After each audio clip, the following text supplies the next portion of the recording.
Assalamualaikum warahmatullahi wabarakatuh. Perkenalkan, nama saya Asnia Asmira dari Prodi Kesehatan Masyarakat dengan NIM 3201023164. Pertama-tama saya ingin mengucapkan terima kasih karena telah memberikan saya kesempatan untuk mengulang atau remedial mata kuliah pengantar gizi dengan membawakan beberapa materi yang telah dipresentasikan oleh teman-teman saya beberapa minggu yang lalu. Materi pertama yang akan saya bawakan yaitu tentang anemia. Anemia merupakan gangguan darah atau kelainan hematologi yang terjadi ketika kadar hemoglobin bagian utama dari sel darah merah yang mengikat oksigen berada di bawah normal. Secara etimologi, anemia terjadi karena pertama, produksi sel darah merah yang kurang, 2, kehilangan darah secara berlebihan, 3, hancurnya sel darah merah terlalu cepat. Kemudian, akibat dari anemia, yang pertama, menurunnya kecerdasan dan kinerja. Kekurangan oksigen ke otak menyebabkan penurunan daya konsentrasi, memori, yang mempengaruhi produktivitas dalam pembelajaran. 2, tumbuh kembang anak. Pada anak-anak, anemia dapat menghambat pertumbuhan fisik dan perkembangan motorik serta kognitif. 3, kesehatan produksi terganggu. Anemia pada wanita hamil meningkatkan risiko komplikasi seperti persalinan prematur, berat badan lahir rendah, hingga pendarahan. 4, gagal jantung. Jantung harus bekerja lebih keras untuk mengompensasi kekurangan oksigen yang dalam jangka panjang dapat menyebabkan pembesaran jantung dan gagal jantung. Kemudian materi yang kedua kita mengenai KEP, kekurangan energi protein, yang disebabkan oleh rendahnya konsumsi energi dan protein dalam makanan sehari-hari, atau disebabkan oleh gangguan penyakit tertentu sehingga tidak memenuhi angka kecukupan gizi. Ada 2 penyebab terjadinya kekurangan protein. Yang pertama, penyebab langsung. Kekurangan energi protein ialah defisiensi kalori maupun protein dengan berbagai gejala-gejala. 2, penyebab tidak langsung. Kekurangan energi protein itu sangat banyak sehingga penyakit ini disebut juga dengan kausa multifaktorial. Ialah salah satu penyebab adalah keterkaitan dengan waktu pemberian susu atau ASI. Akibat kekurangan energi protein atau KEP yang memengaruhi kesehatan fisik, mental, dan daya tahan tubuh adalah yang pertama, ada gagal tubuh. Tubuh menjadi sangat kurus atau pendek, atau bisa disebut dengan wasting dan stunting. Yang kedua, kekurangan berat badan. Berat badan rendah akan membuat badan lemah dan mudah lelah. 3, lemah sistem kekebalan tubuh. Mudah terkena infeksi dan sulit untuk sembuh. Yang keempat, ada gangguan perkembangan mental, sulit berkonsentrasi belajar dan memahami. Berikut adalah langkah-langkah pencegahan kekurangan energi protein atau KEP. Yang pertama ada penyuluhan gizi, edukasi masyarakat tentang pentingnya pola makan seimbang dan gizi yang cukup. 2, pemberian ASI, mendorong pemberian ASI eksklusif selama 6 bulan dan dilanjutkan hingga 2 tahun dengan MPASI yang bergizi. 3, program suplementasi gizi, pemberian suplemen seperti vitamin A, zat besi dan protein bagi kelompok rentan, seperti bayi, anak-anak, dan ibu hamil. Yang ketiga, pemberdayaan ekonomi, meningkatkan pendapatan keluarga melalui pelatihan, keterampilan, dan akses ke pekerjaan untuk membeli makanan bergizi. Materi ketiga kita yaitu GAKI atau gangguan akibat kekurangan yodium. Gangguan akibat kekurangan yodium atau GAKI adalah sekumpulan gejala yang timbul karena tubuh seseorang mengalami kekurangan unsur yodium secara terus-menerus dalam jangka waktu yang cukup lama. GAKI sering terjadi pada anak-anak dan ibu menyusui. Pada ibu hamil, kekurangan yodium dapat meningkatkan risiko keguguran, kematian janin, dan gangguan tumbuh kembang anak. Gejala kekurangan yodium yaitu yang pertama, muncul benjolan di leher, 2, rambut rontok, 3, berat badan meningkat tanpa sebab, 4, tubuh terasa mudah lelah dan lemah. Perjalanan penyakit GAKI. Pertama, fase awal atau subklinis. Pada tahap awal, kekurangan yodium mungkin tidak menunjukkan gejala yang jelas. Tubuh mulai mengurangi produksi hormon tiroid, tetapi produksi hormon tiroid tetap masih belum ada tanda-tanda yang signifikan. Ini disebut sebagai hipotiroidisme subklinis. Kedua, kompensasi kelenjar tiroid. Kelenjar tiroid berusaha mengkompensasi kekurangan hormon dengan membesar, sehingga menyebabkan gondok. Pada tahap ini, pembesaran kelenjar tiroid terlihat sebagai benjolan di leher, tetapi produksi hormon tiroid masih cukup untuk menjaga fungsi tubuh normal. Yang ketiga, gejala ringan hingga sedang. Jika kekurangan yodium terus berlanjut, produksi hormon tiroid semakin menurun. Mulai muncul gejala-gejala seperti kelelahan, penambahan berat badan, rambut rontok, kulit kering, dan intoleransi terhadap dingin. Pada anak-anak bisa terjadi penurunan pertumbuhan serta kemampuan belajar. 4, gejala parah. Pada tahap lanjut, kekurangan hormon tiroid menyebabkan hipotiroidisme berat. Gejala semakin jelas dan bisa mencakup gondok yang besar. kesulitan bernapas, serta penurunan fungsi mental dan fisik. Pada bayi yang lahir dari ibu yang kekurangan yodium, bisa muncul kreatisme, yaitu keterbelakangan mental dan fisik yang parah. Yang kelima, ada komplikasi jika tidak ditangani. Jika tidak ditangani, kekurangan yodium kronis dapat menyebabkan komplikasi serius seperti kreatisme, infertilitas, peningkatan risiko keguguran pada ibu hamil, serta gangguan perkembangan otak pada anak. Akibat kekurangan zat yodium. Kekurangan yodium dapat menyebabkan gangguan akibat kekurangan yodium atau GAKI dengan berbagai dampak kesehatan seperti: pertama, ada gondok; 2, gangguan perkembangan pada anak; 3, gangguan kehamilan; 4, gangguan produksi; 5, masalah kardiovaskular. Kemudian ada penanggulangan dan pencegahan GAKI, memerlukan pendekatan komprehensif melalui langkah-langkah berikut. Yang pertama, ada fortifikasi garam dengan yodium, menambahkan yodium ke garam secara nasional untuk mencegah GAKI. Yang kedua, ada suplemen yodium, diberikan kepada kelompok rentan seperti ibu hamil, ibu menyusui, dan anak-anak.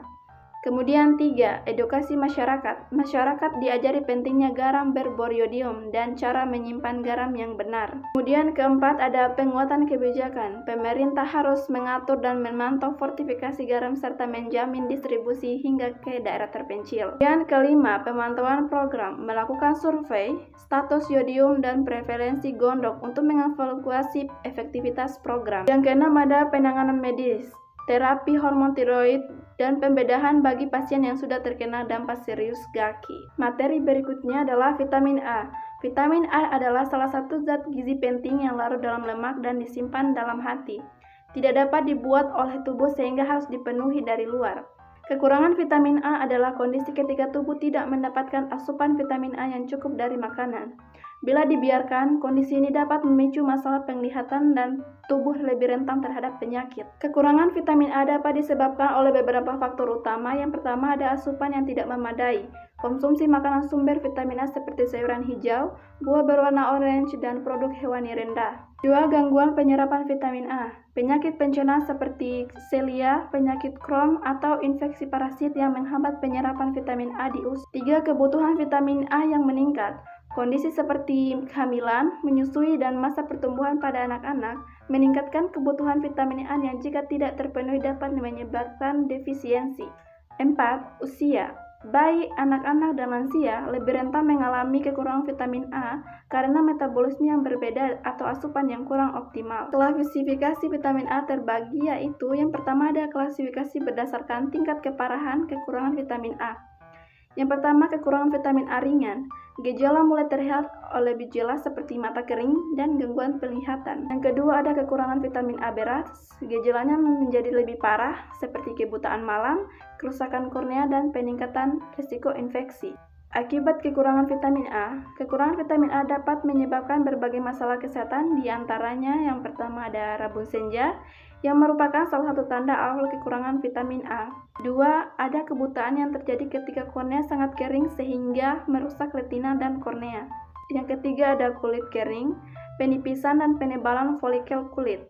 Yang keempat, ada gangguan pertumbuhan pada anak-anak sehingga tubuh anak menjadi lebih pendek daripada teman-teman sebayanya. Yang kelima, gangguan perkembangan janin, terutama pada trimester ketiga saat pertumbuhan janin berlangsung pesat.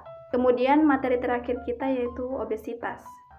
Obesitas didefinisikan sebagai akumulasi lemak abnormal atau berlebihan yang berisiko bagi kesehatan.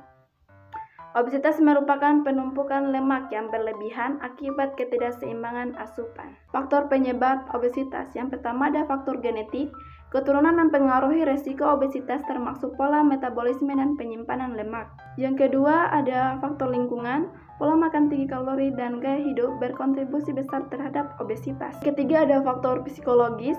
Stres, depresi, atau makan emosional dapat menyebabkan overeating dan meningkatkan berat badan. Keempat, ada metabolik. Metabolisme yang lambat dapat menghambat pembakaran lemak sehingga lemak lebih mudah menumpuk. 5, faktor hormonal. Ketidakseimbangan hormon seperti insulin, leptin, atau kortisol dapat memicu obesitas. Keenam, ada faktor sosial ekonomi.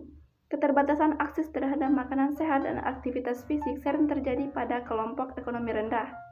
Dan ini dapat meningkatkan risiko obesitas. Berikut ini adalah beberapa pola makan yang dapat menyebabkan obesitas pada seseorang. Yang pertama, mengkonsumsi makanan gorengan, berlemak, dan manis. Yang kedua ada makan dalam jumlah yang banyak dalam jangka waktu yang singkat. Yang ketiga, kurang makan sayur dan buah. Akibat kelebihan lemak dan penyebabnya. Yang pertama, penyakit jantung dan pembuluh darah. Meningkatkan resiko hipertensi, penyakit jantung koroner, dan stroke. Yang kedua, diabetes tipe 2. Resistensi insulin yang sering terjadi pada obesitas meningkatkan resiko diabetes tipe 2. Yang ketiga, gangguan pernapasan. Obesitas dapat menyebabkan sleep apnea dan gangguan pernapasan lainnya. Yang keempat, meningkatkan risiko kanker. Obesitas terkait dengan beberapa jenis kanker seperti kanker payudara, usus besar, dan rahim. Yang kelima, gangguan psikologis. Obesitas dapat menyebabkan depresi, kecemasan, dan rendahnya kepercayaan diri. Yang keenam, ada penurunan fungsi organ reproduksi. Pada wanita, dapat menyebabkan gangguan menstruasi dan infertilitas. Sedangkan pada pria, dapat menurunkan kadar testosteron.